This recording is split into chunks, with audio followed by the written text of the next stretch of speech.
இந்த கிளாஸை பாருங்க, இதில் பாதி காலியாக இருக்கா இல்லை பாதி நிறைஞ்சிருக்கா? பாதி நிறையலை அப்படின்னு சொன்னால் அது வெறும் குறை.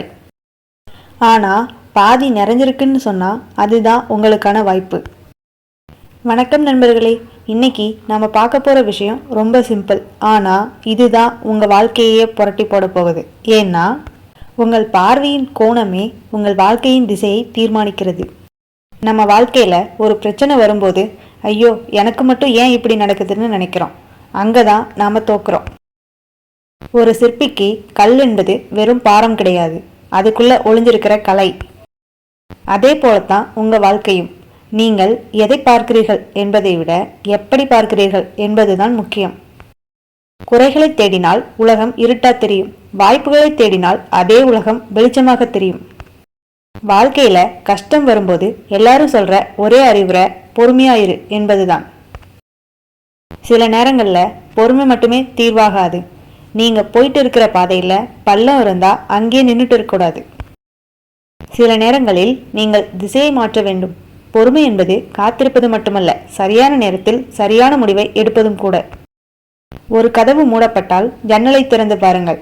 திசை மாறுவது தோல்வி அல்ல, அது வெற்றிக்கான புதிய வியூகம்.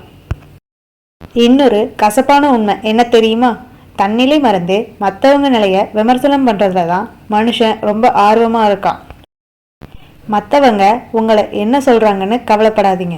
உங்களை விமர்சனம் பண்றவங்க அவங்க வாழ்க்கையில ஜெயிக்காதவங்கள தான் இருப்பாங்க. உங்களை நீங்களே செதுக்கிக்கோங்க. விமர்சனங்களை படிக்கற்களா மாத்துங்க. வாழ்க்கை வேகமானதுதான், ஆனா அதுக்காக ஓடிக்கிட்டே இருந்தா எப்போ வாழ்றது?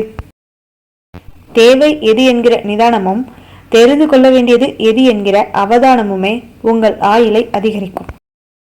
தேவையில்லாத ஆசைகள் மன அழுத்தத்தை தரும். தேவையில்லாத தகவல்கள் மூளையை குழப்பும்.